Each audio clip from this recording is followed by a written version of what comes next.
नमस्कार दोस्तों, मैं कविता अपने YouTube चैनल कविता के अवधि लोकगीत में एक बार फिर से आप लोगों का बहुत बहुत स्वागत करती हूँ। दोस्तों आज मैं एक जो है चुटकुला गीत लेकर आई हूँ, नकटा गीत। सुनिएगा, आपको कैसा लगता है कमेंट के माध्यम से ज़रूर बताइएगा।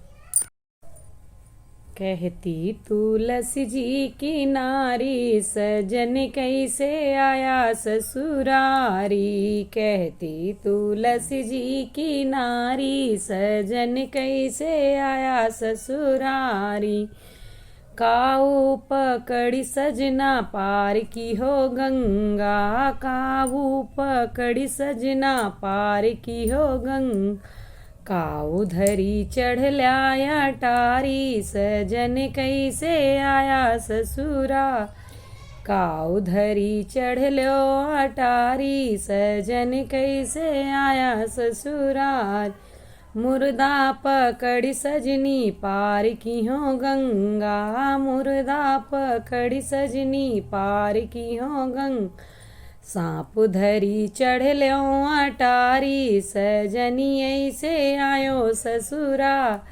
सांप धरी चढ़ लो अटारी, सजनी ऐसे आयो ससुरारी।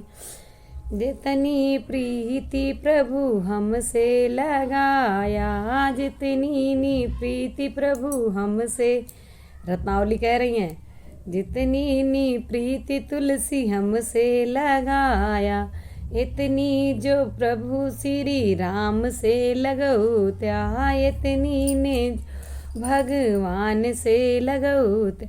खुल जाती स्वर्ग की वाणी, खुल जाती स्वर्ग कै किवाड़ी, सजन कैसे आया ससुरारी। खुल गई हैं स्वर्ग की किवाड़ी, सजनी कैसे आया ससुरारी। कहती तुलसी जी की नारी, सजन कैसे आया ससुरारी। धन्यवाद दोस्तों, आपको मेरा वीडियो कैसा लगा कमेंट के माध्यम से बताइएगा। चैनल पर नए हो तो सब्सक्राइब कीजिएगा, वीडियो को लाइक कमेंट और शेयर कीजिए।